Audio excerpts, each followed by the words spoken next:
The train left me on the Saint-Angèle quay. I was rather emotional on the ferry that crossed this huge river because I had come to apprentice with Jean-Charles Prince, one of the good photographers of the city. I was 22 years old, and I dreamed of owning my own studio. 2 years later, I rented the premises and equipment of photographer Louis Grenier, who was closing his shop. It was the beginning of an adventure that would last 50 years. Trois-Rivières was a beautiful city, whose stone and brick houses were built on the shore of the St. Lawrence River. The community was so small that everyone lived within minutes of their loved ones. We were surrounded by vegetable gardens. It was the regional capital, a city of clerics and factory workers at the center of a rapidly changing region. There was everything I could wish for: banks, a market, and a telegraph. There was also an aqueduct, and photography used a lot of water in my day. The train had been running between Montreal and Quebec for 16 years before my arrival in Trois-Rivières. It was easy to travel before the arrival of cars, even easier than today. From my home near the market, by ferry and train, I could go to Victoriaville in an hour and a half. I could go by boat to all of the towns and villages along the St. Lawrence. In Rivière-du-Loup, which you now call Louisville, car waited on the quay to take us directly to the Grand Hotel in Saint-Léon. What a beautiful life sometimes.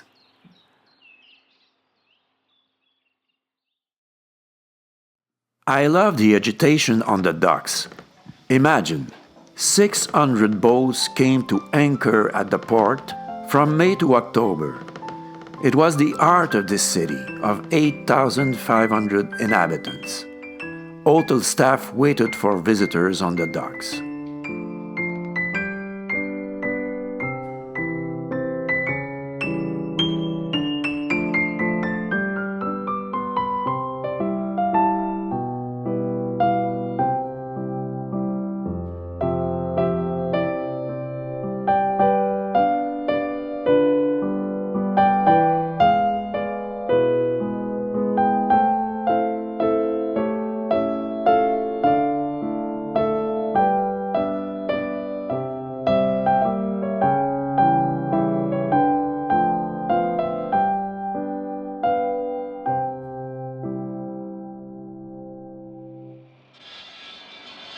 By 1888, the forest industry had almost finished cutting all of the white pine, red pine, hemlock, and giant spruce, which then covered the St. Maurice Valley all the way to La Tuque. It only took 25 years to clear this forest, which was said to be boundless. The United States was once again closing its borders, and the problems associated with the free trade were back to haunting us. Trois-Rivières' 3 sawmills ran at full capacity all the same, and boats left for England loaded to the brim. The Laurentide pulp mill in Grand-Mère had just been built. Small spruce and electricity would now play a big role in our economy. The labor needs were great. Leather provided 40% of jobs, metal and wood, about 20% each. But working conditions were difficult. Children started working at 8 years old. There was no social security at the time. There were several shops of about 10 employees and a few factories. Robichon's threshing mill, Smarsden's shoes, as well as 3 foundries. A mining industry that produced cast iron and metal bars had been developed in the region, and the city still took advantage of the proximity of this raw material. Many Anglophones had arrived with the factories. They formed a vibrant community that had churches, schools, community centers, and newspapers. They were our neighbors.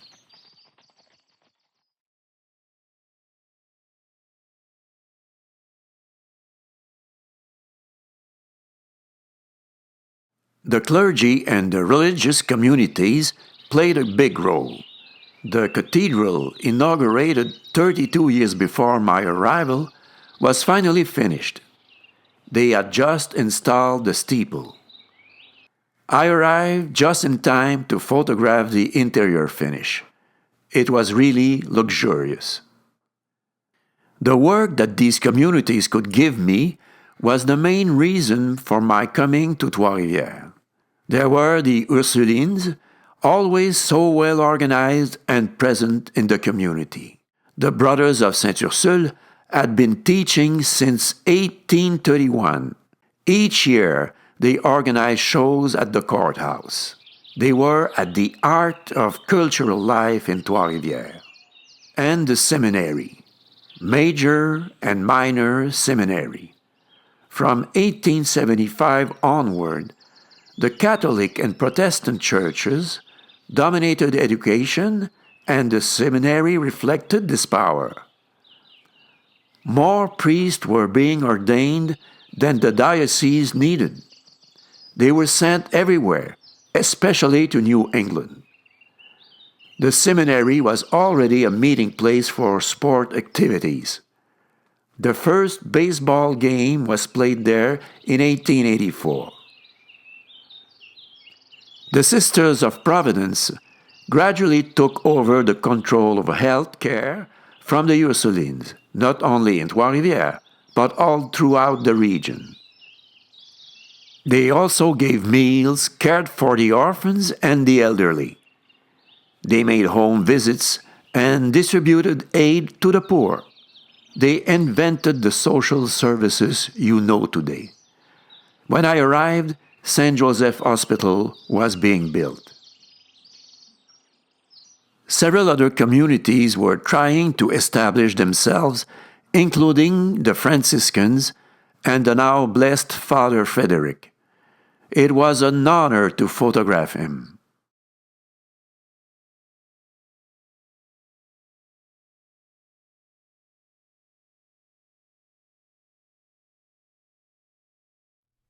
Pierre-Fortunat Pinsonneault, while thanking his many patrons for the generous encouragement they have bestowed on him since his setup in Trois-Rivières, informs all those who wish to have portraits of a superior finish, elegant pose, artistic lighting, perfect touch-ups and tint, to visit him to take advantage of greatly reduced prices.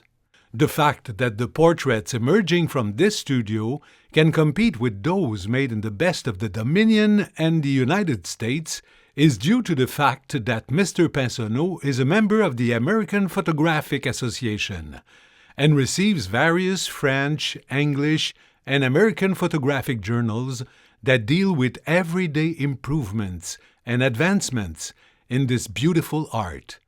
All well-known kinds of portraits in all sizes and according to the newest methods are made at Mr. Pinsonneault's studio. The life-size pencil portraits are of a superior finish and the prices defy any competition. Old deteriorated portraits are copied and enlarged to your complete satisfaction. A specialty for novelties such as portraits on silk, porcelain, crystal, and colored. All work is finished in the workshop with the utmost care and complete satisfaction is guaranteed. P.F. Pinsonneault, 178 Notre-Dame Street, Trois-Rivières. I particularly like doing portraits. I sometimes got the impression that I could see the person's soul. I didn't photograph only the local bourgeoisie, as here this photo of Maurice Duplessis at the age of 6. The portrait was, at this time, a real social phenomenon. Before photography, only the rich could leave behind an image of themselves. It is said that it was the end of monuments. People had such a need to be photographed. It was a great time for photographers. Everyone arrived in their Sunday best, eager to look good. If you think you invented touch-ups with your computers, think again. We spent a lot more time than today enhancing everyone's beauty. At that time, we worked on glass plates and retouched directly on the negatives. With a lead pencil, we could fill in the wrinkles, lighten the shadows, and diffuse light. I placed a little clay in the whites of the eyes to make them brighter, and I scratched the emulsion to open-close eyes. All of these operations were time-consuming and unprofitable. Photographers had to keep the costs as low as possible so that the portraits remained affordable for all. We always had a few apprentices. This is how the job was taught. The family was also involved. Fortunately, people came in large numbers. I painted the backdrops. We had to be passionate. We had to have other sources of income. I sold tea and dishes. My brother Joseph Laurent ran an eating house. Sunday was frenetic. Seeing as though you had to put on your best clothes for Mass, you might as well have your portrait taken. Business didn't slow down. Families waited on the sidewalk in the front of the studio. The clergy, who didn't appreciate this distraction during Mass, banned photography on Sundays. I obeyed just like everyone else. But I did portraiture until the end of my life to meet my fellow men.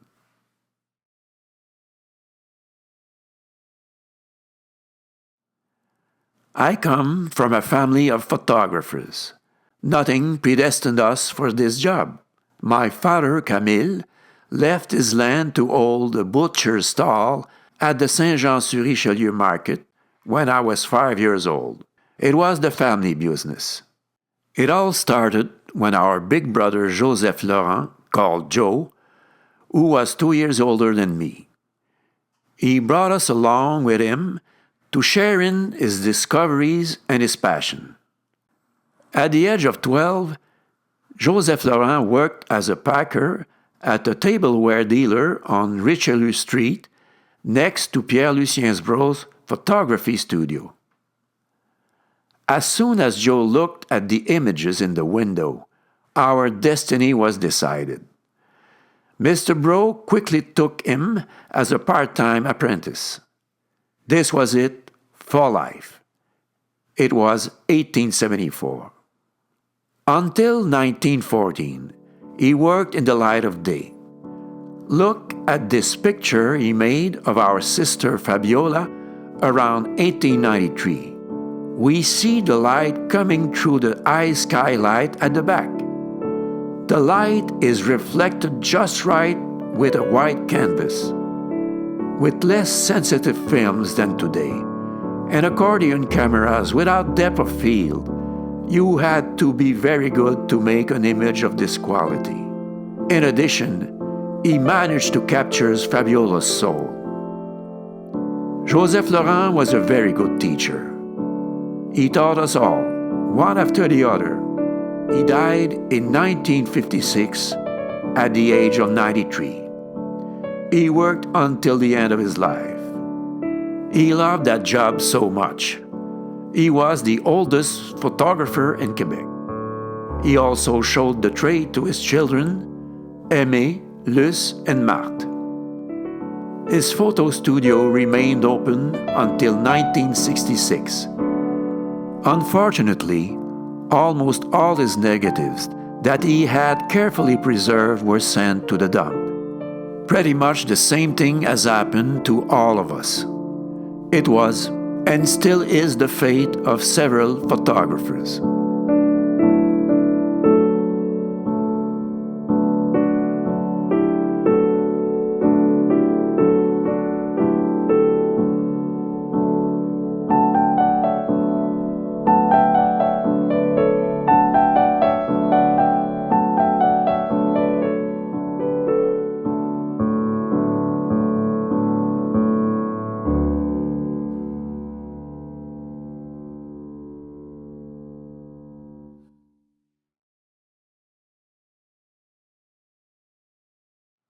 This is Alfred Zenon. Alfred to his friends, 8 years younger than me. The strong man of the family, the entrepreneur. We could always count on him to take us further into the adventure. He came to join me in Trois-Rivières in 1894. He was 22 when he arrived. I was counting on him to eventually manage the studio I have built in Victoriaville the previous year. 2 years later, I gave him a share of this studio, and he went to live there. We visited each other often since the train connected Saint-Angèle and Victoriaville. He quickly set up a second studio in Danville that was also connected to Victoriaville by train. In 1901, a big change for Alfred. He moved to Sherbrooke after selling his share of the Victoriaville facilities to Odilon-Dubuc. He stayed there for 50 years. In addition to being a photographer, he also owned a theater. Alfred was a very good photographer. He had a more modern style. His love of nature is often present in his images. He was a landscape master. He was also an excellent portraitist. He too worked until his death in 1951.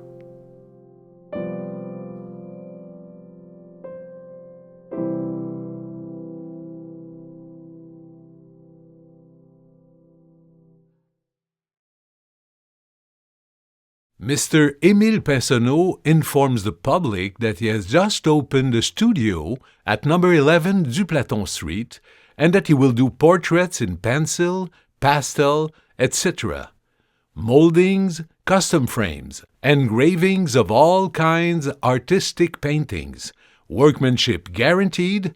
There is no point in further praising Mr. Pinsonneault, whose skill is well known in Trois-Rivières. The adventure was daring and did not work for long. Émile was 4 years younger than me. Everyone said that he was the artist of the family. He also had a more difficult life than we did. Émile came to meet up with me in Trois-Rivières in 1896 at the age of 28. He then went to work with Alfred Zenon in Victoriaville. He was in charge of Alfred's new studio in Danville. One day, returning from a choir rehearsal with 2 young women, his horse got scared and bolted. Émile was thrown out of the carriage and he broke his 2 kneecaps. The doctor feared that he would remain disabled for life.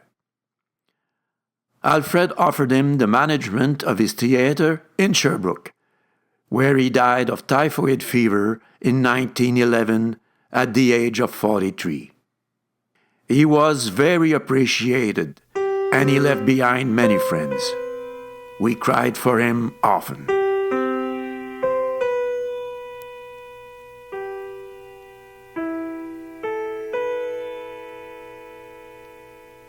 Fabiola, so sweet and so kind. She moved around a lot from Saint-Jean to Trois-Rivières, then to Victoriaville and Sherbrooke. Fabiola came to live in Trois-Rivières after the death of our mother in 1898. She was then 25 years old. She was 10 years younger than I was. She was our kid sister. She stayed with us for 3 years, enough time to see the birth of Leopold and Rachel, my first 2 children. All her life she remained Auntie Fabiola, Fabi to her friends. When she arrived in town, they all fought over who would go get her at the ferry. She left for Sherbrooke in 1902 to take care of Émile after his accident and help Alfred in his new studio. She lived there until her death in 1958 at the age of 85. She was the last of us to die. Even though we were living apart, she kept the family united. She was also a very good photographer. She is credited with an important series of pictures of Trois-Rivières taken in the early 1930s. Alfred, Émile, and Fabiola remained single all their lives. They all spent a few years in Trois-Rivières, where they had friends. We were a family. We were both independent and supportive. That's how we lived our dreams and our passions.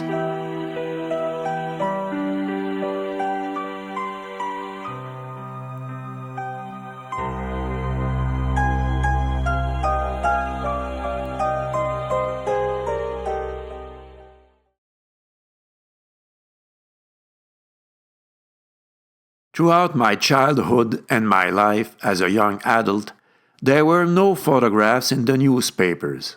In fact, there were almost no pictures, at least in the dailies. Pictures were just starting to be published in some of the weekly newspapers.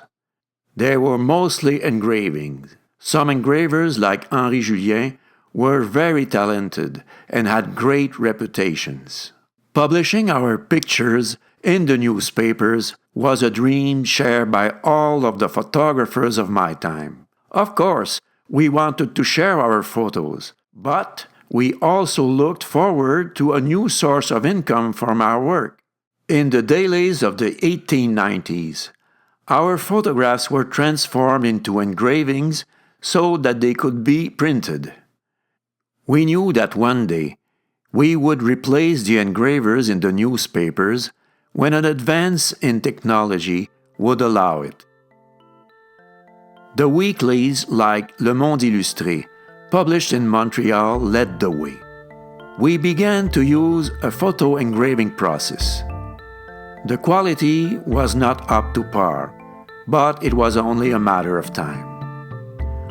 All the members of the Pinsonneault family were passionately following these changes. We first released Christmas cards and souvenir postcards by printing them ourselves in our darkrooms. We used the same process as for our portraits, but we had bigger ambitions. We dreamed of mechanical printing. From 1897, we began to receive from Europe photographs printed by collotype and various techniques. We were finally close to reaching our goal. This process replaced the screen by photographic reticulation. The cost was reasonable and affordable.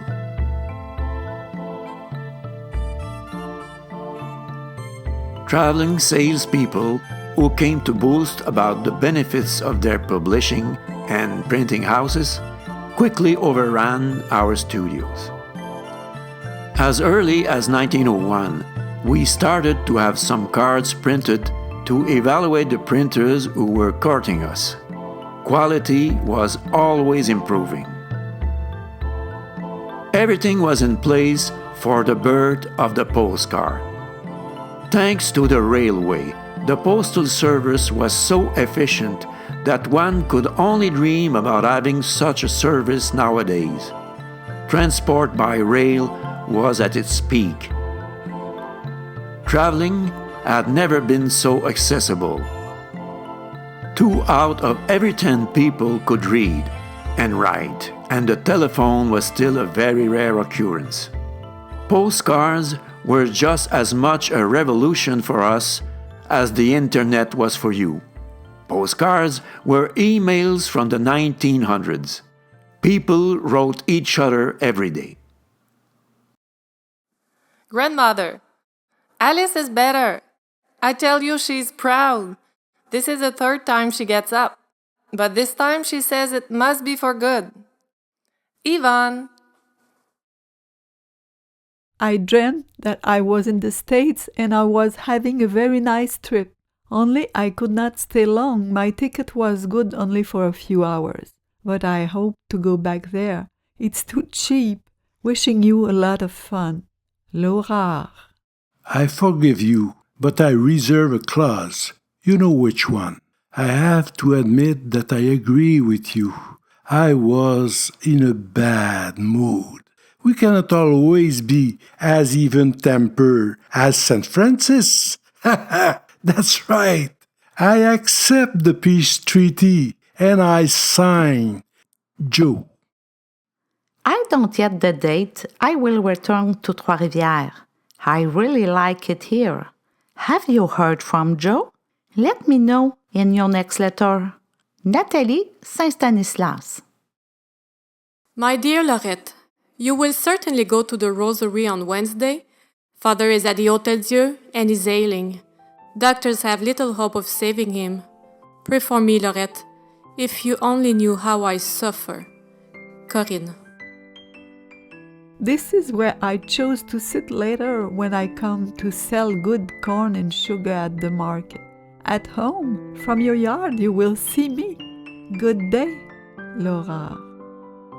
Saint-Jean, January 2nd, 1905. All the little Pinsons were here on New Year's Day. We had a lot of fun. My best wishes for 1905. Fabiola. Dear Miss, please send me a postcard. I am making a collection and I would like to have a card from all my girlfriends. Please say hello to my little sister for me. Alfred Zenon Pinsonneault. À bientôt. People immediately began to collect them. In many families, postcards entered homes before books. They were preciously kept in shoeboxes. In 1902, Kodak marketed a paper made specifically to print photographic postcards. Suddenly, all photographers were able to join this movement. There was a creative drive as is rarely seen. Everyone wanted to play their part. Just in Canada, more than 200 publishers and photographers participated in this movement. There were tens of thousands all over the world. That's why there are so many images of that time. In 1908, only in Canada, 41 million postcards were sent. In 1913, 60 million. It was crazy. The phenomenon lasted until 1918, when the phone replaced the postcard. A new media still pushes an older one towards the exit. The Pinsonneault family was on board this train from the beginning. We were well prepared. We talked about it all the time.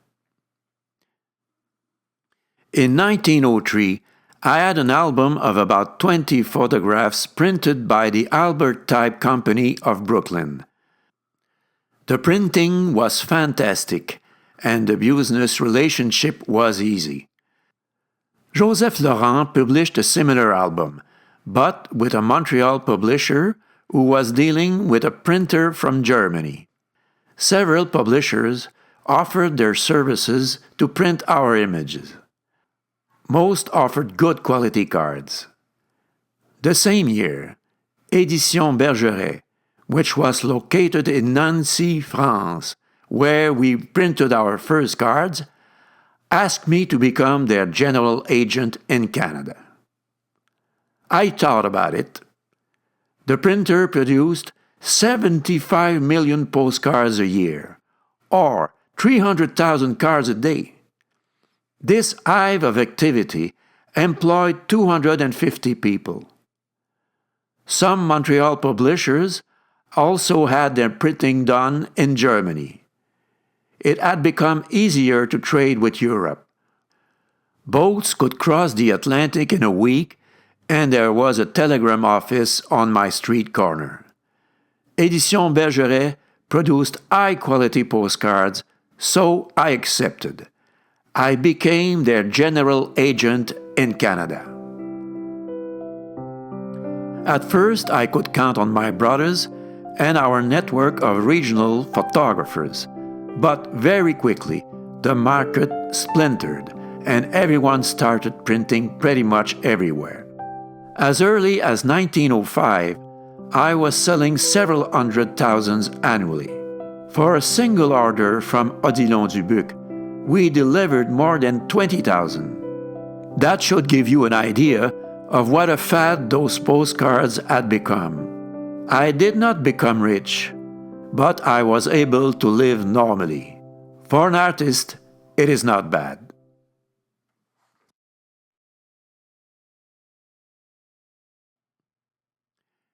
We had to quickly enlarge our image bank. Alfred Zenon and I took 2 summer photo shooting trips in 1903 and in 1905. It also allowed us to add points of sale. We traveled by train and boat, but especially by buggy. Can you believe it? There were no more than 150 cars in all of Quebec in those years.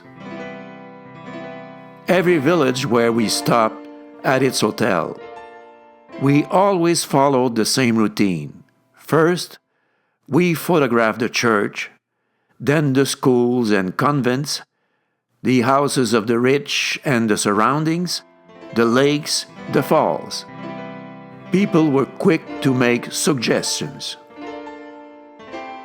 Alfred was a good fellow traveler. He was a force of nature and made up for my infirmity. We were very close. We brought back over 1,000 photos from the second trip. In all, we covered more than 80 towns and villages around Trois-Rivières. These images were made in common, much like some of the English songs you know.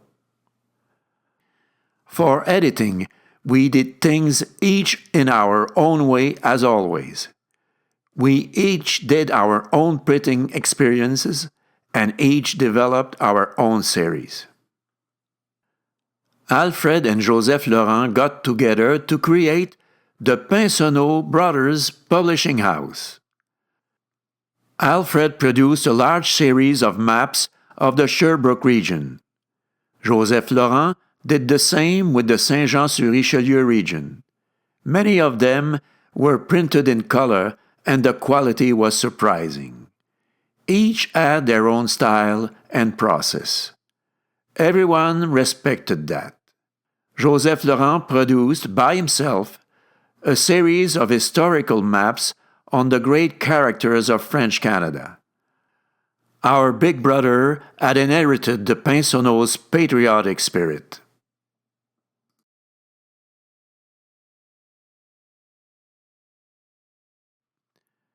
I did not settle for postcards.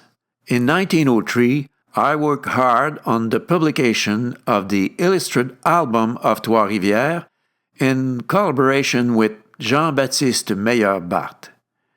It was a 40-page letter-sized brochure designed to promote the city of Trois-Rivières. It contained about 60 of my photos. Look at the quality of this brochure. It speaks for itself. We were doing what you now call popular education. We were doing useful work.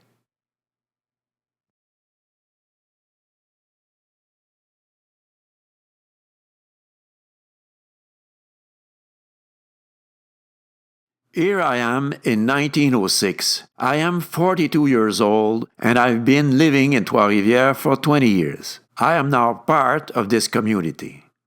Only man, as you can see. We see a lot of things on the photographs. For instance, the social structure and the domination by the clergy. The Most Reverend Cloutier, Bishop of Trois-Rivières, surrounded by judges, lawyers, and doctors, well positioned above the mayor and aldermen, themselves surrounded by the store owners. And guess who is at the bottom of this social ladder? The hoteliers, of course, my good friends, the Dufresne brothers. They were my first contacts when I arrived in Trois-Rivières. Ulrich often bought the photos I put on display to make an album. His daughter Violette inherited, and these images ended up in an archive. I love the group of happy fellows who spent their time at the hotel, played billiards, discussed politics and baseball. There were newspapers from Quebec and New England at the hotel. All sorts of visitors passed through. The folks who worked on boats, the salesmen, and the travelers. Passenger shipping was very well developed. The hotel was well known and very chic. The food was good. All the news passed through there. In the winter, someone thought of passing a telephone line on the ice bridge to Saint-Angèle so that the people of Trois-Rivières and the South Shore could talk to each other. Since the hotel was located right next to the telegraph office, we even organized chess games with the Quebec City Club. One of us telegraphed our move, waited for the reply to bring it back to the hotel. We had fun. It was a world in itself. The community's social life was organized there. We created the Palamedes Circle, and I was the president for several years. We had card games, parties in the country along the Godefroy River, picnics at the Mont des Délices, boat trips to Sorel, and a shared library. In 1896, the Mont Repos Villa was built north of the city in a wooded area behind what is now Carena College. The well-to-do families enjoyed spending their Sundays there. There were camps for children. I must admit that there were some memorable trips. The Dufresne family was involved in the development of the exhibition grounds. In 1896, I had a booth at the first agricultural exhibition in Trois-Rivières. I was proud to be here. It was wonderful. We could see a long way ahead. I participated in these changes. I photographed them. I was documenting the times I lived in.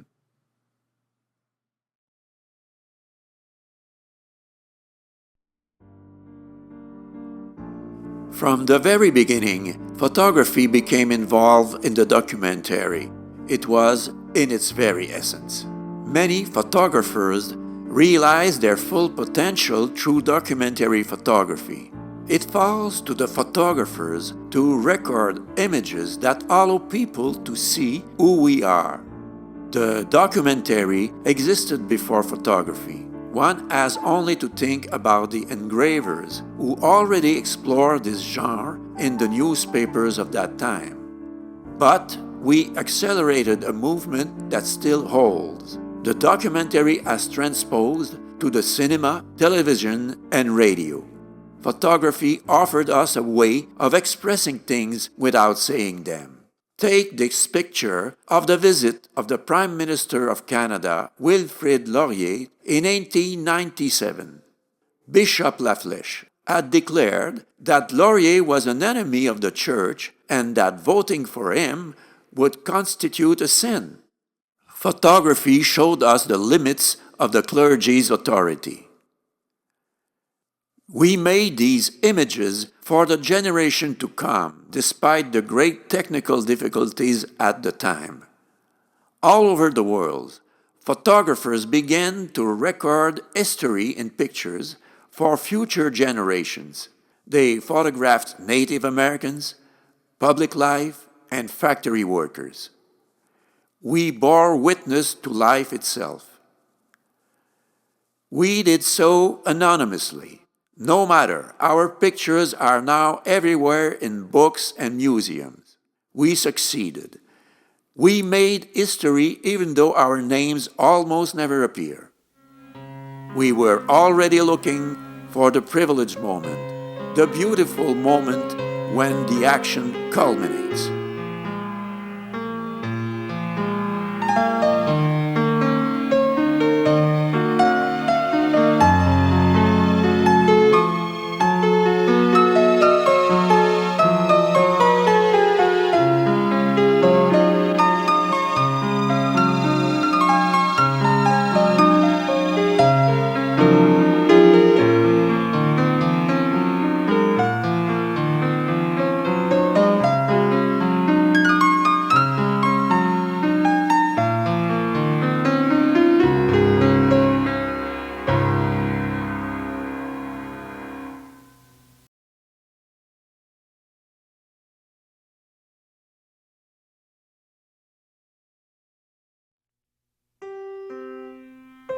I must admit I loved winter. The air was good to breathe despite the wood and coal heating. We walked on wooden sidewalks that were well shoveled, and the streets were rolled to a packed surface for sleds. The air was drier than today because the river froze completely over. We took nice walks. We would visit each other, play cards, as well as go to concerts and evening gatherings. And it was so quiet. We could hear the trees cracking during the night.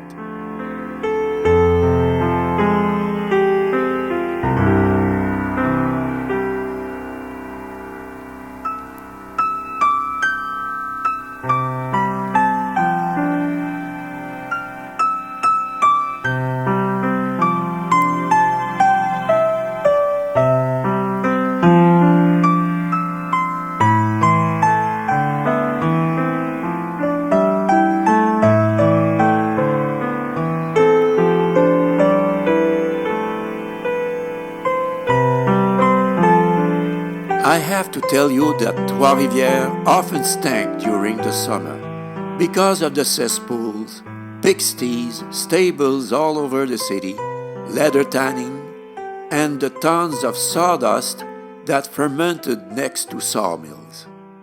In June, when it was windy, everyone was happy.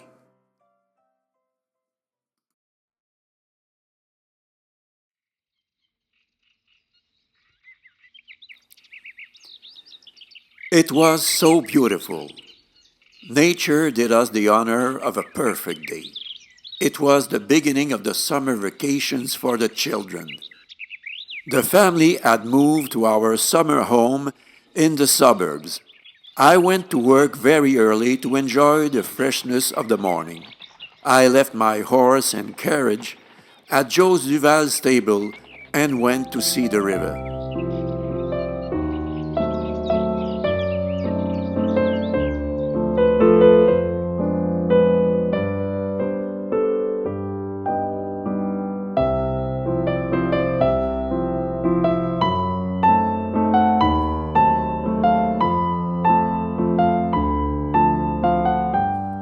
Although I walked with a limp, I loved to walk like all photographers. The city was beautiful to walk. A green city, as you would say nowadays. Trees had been planted everywhere. People had been encouraged to do so.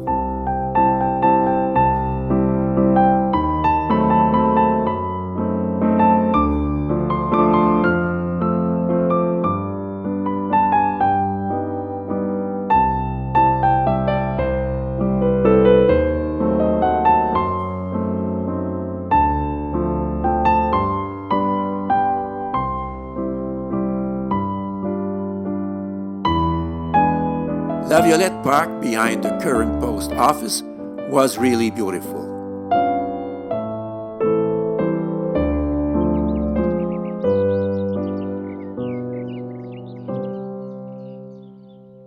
I took a great breath of fresh air before the darkroom work that was waiting for me. I came out a little before noon to have dinner at the Hôtel du Frêne and passed by the telegraph office as usual.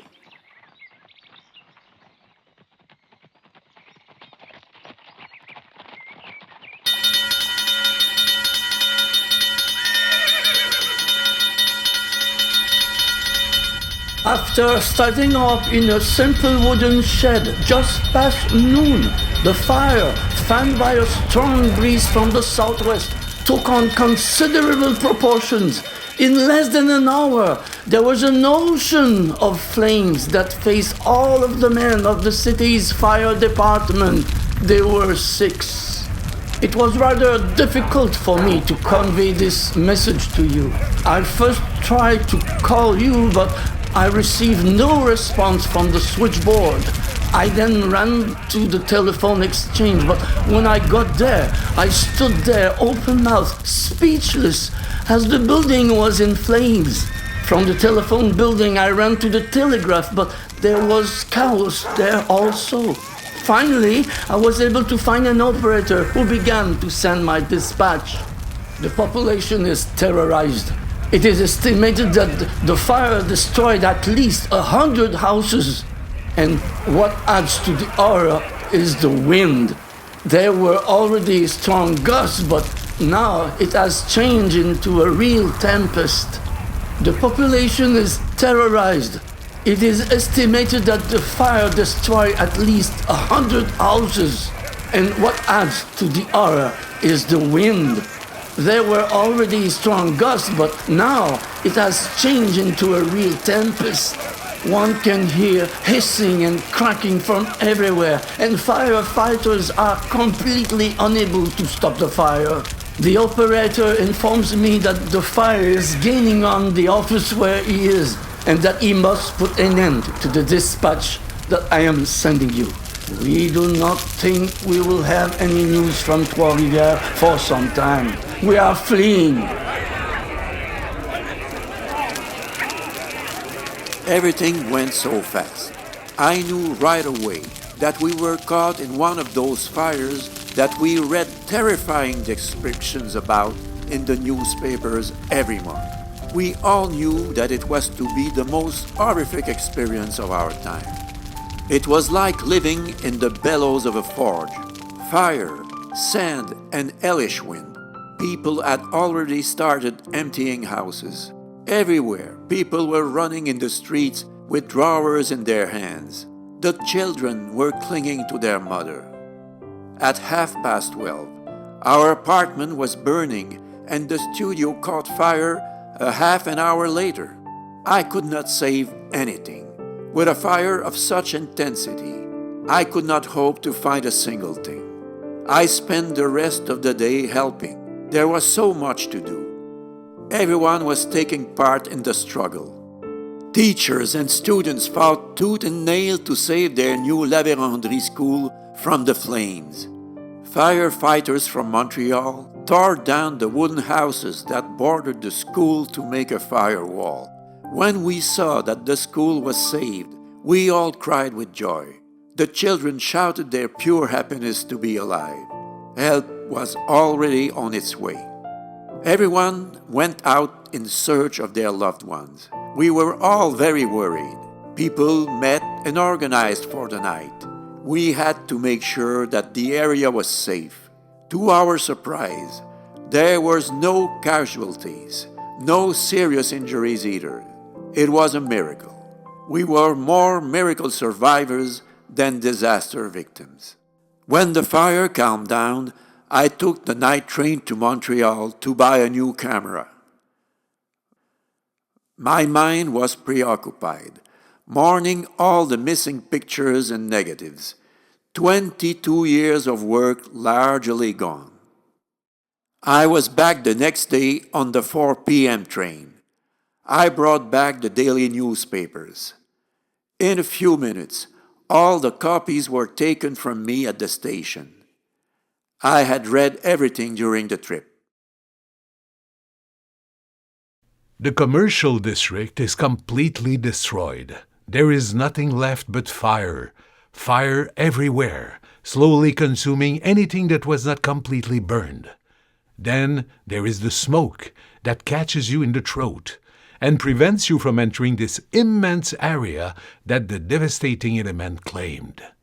At its peak, the fire was so violent that no one could approach the houses.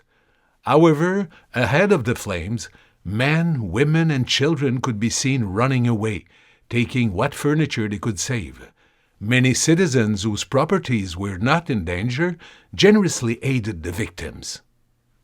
This city of 13,000 inhabitants found itself virtually defenseless against fire. It did not own a single steam pump. We are told that the city council had recently discussed the necessity for greater fire protection, but that most of the aldermen had opposed the added expenses.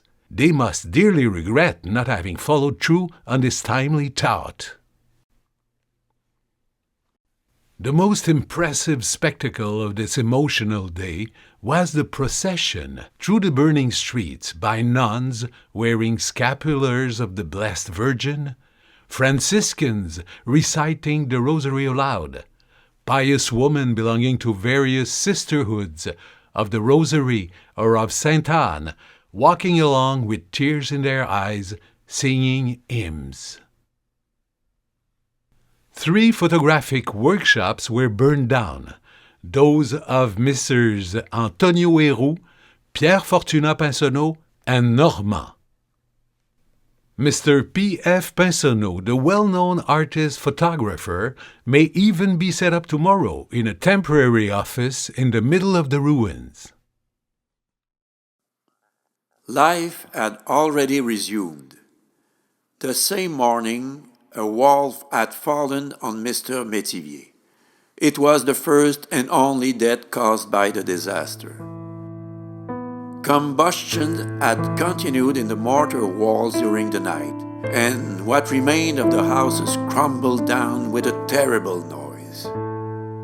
The walls were immediately taken down with lassos. A steamship was docked nearby and served as a hotel. It was needed, as all the city's hotels had burned. There was already talk about reconstruction and the work that would be done. The train brought a lot of people who came to see the extent of the disaster for themselves.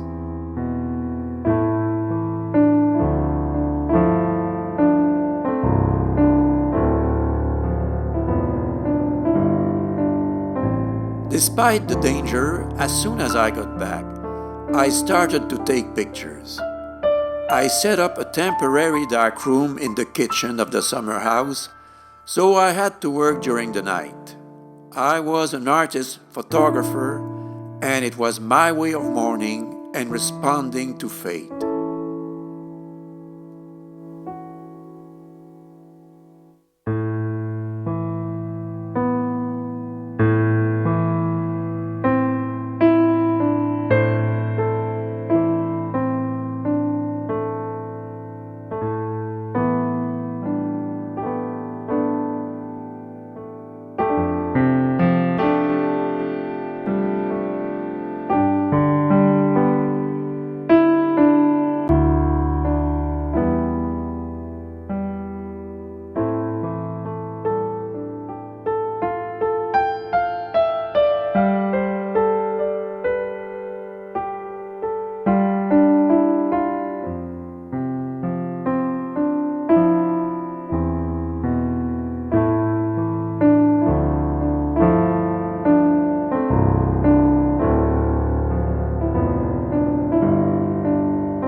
Mayor François-Siméon Tourigny said, "Only the commercial district was destroyed.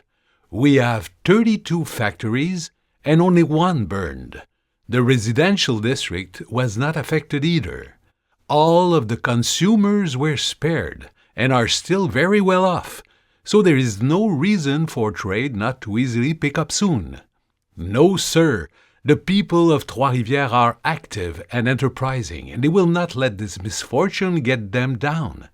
I have met almost everyone who suffered from the fire, and no one seemed discouraged.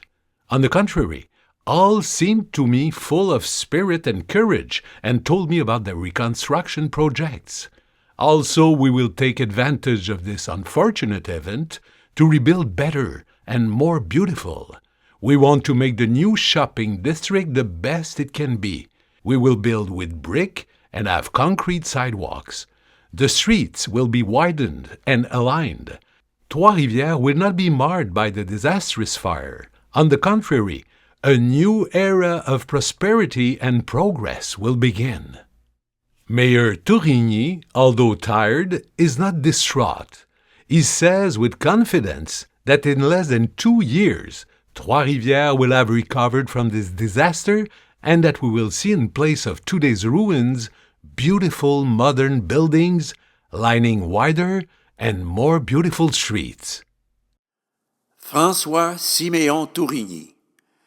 He imagined the new city, an idealist who loved books above all else. We do not often see mayors like him. He was right to remind us that the entire city had not burned. He immediately gave us hope and confidence. We owe him a lot. A month after the fire, we had a temporary studio on Royal Street. I had the help of Fabiola and Alfred Zenon. They were always ready to help. Across from there, I bought a lot to build a new studio and our housing. To show you the reconstruction, I am borrowing the pictures of a very good photographer of my time and my good friend Antonio Roux. My photos of those years disappeared during the second fire of my studio in 1914. The city was booming. 2 years after the fire, an engineer had been hired to redesign and build the new city. It was already foreseen that this project would provide work for 2,000 workers.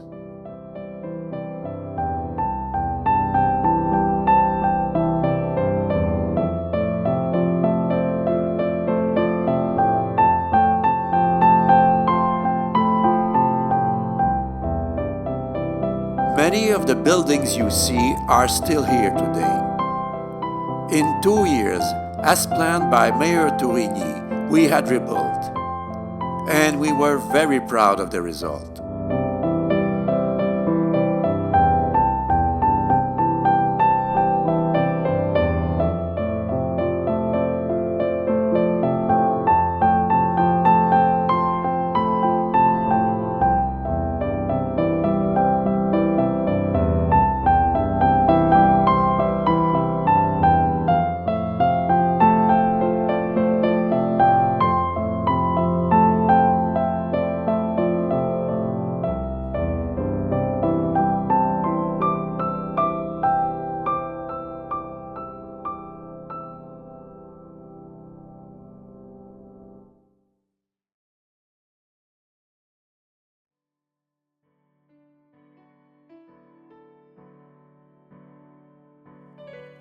Once the city was rebuilt, we started on its development. The Citizens Association decided to publish a 40-page pamphlet to praise our city. Workers as well as capitalists find in Trois-Rivières an ideal site for industries where there is always a strong demand for laborers. They realized that it was necessary to attract both workers and capitalists. Almost all industries and businesses bought ads. The brochure dealt with everything: the harbor, the cost of energy, schools, churches, sporting activities, the quality of homes, and all of the factories already set up. I took all the pictures. Once again, I participated in this old movement. I was a concerned photographer.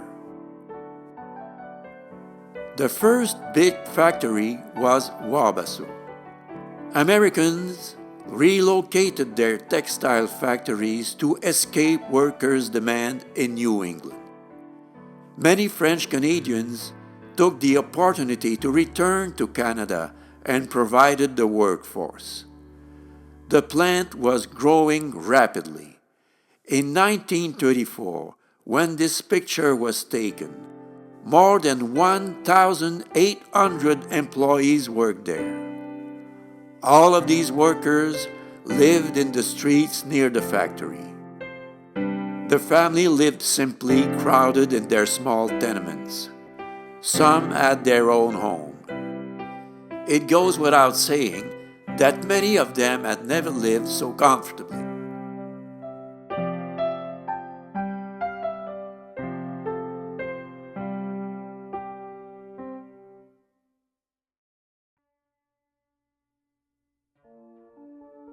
What helped us most, however, was when the Quebec government finally decided in 1910 to ban the massive export to the United States of pulpwood to make paper.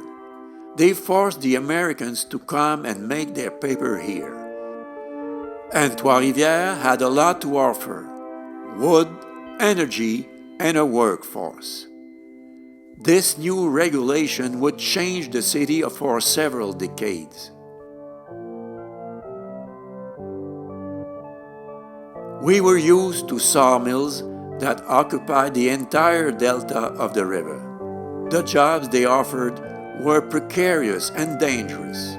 Soon, all of these sawmills would disappear to make way for paper mills that would offer jobs year-round. Some of the workers in Trois-Rivières still had to go to the logging camps to support their families. People from the surrounding countryside began their migration to the city. The first paper mill to be built was that of Cap de la Madeleine in 1910. Such construction had never been seen before. Workers still use a pick and shovel. They had to be strong for such physical demanding jobs. Then came the Wayagamack Mill on the La Poterie Island. 9 years later, in 1920, the Canadian International Paper Mill was built, followed by the suburban factory west of the city. With its 4 paper mills, Trois-Rivières would become the paper capital of the world. Since the big fire, the population had doubled. Construction of new houses went on non-stop.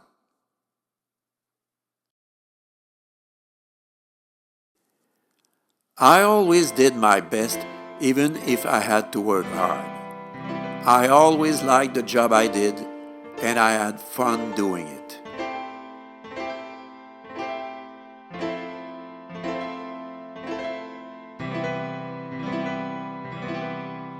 I kept my studio until the end. We continued to do portraits and wedding photos. I babysat my grandchildren. I took pictures of them just for the fun of it. I died on January 26, 1938. I was 74 years old. Trois-Rivières has just lost a conscientious artist, an excellent citizen, and a patriot. He had a sense of honor. He was helpful, charitable, tolerant, and benevolent.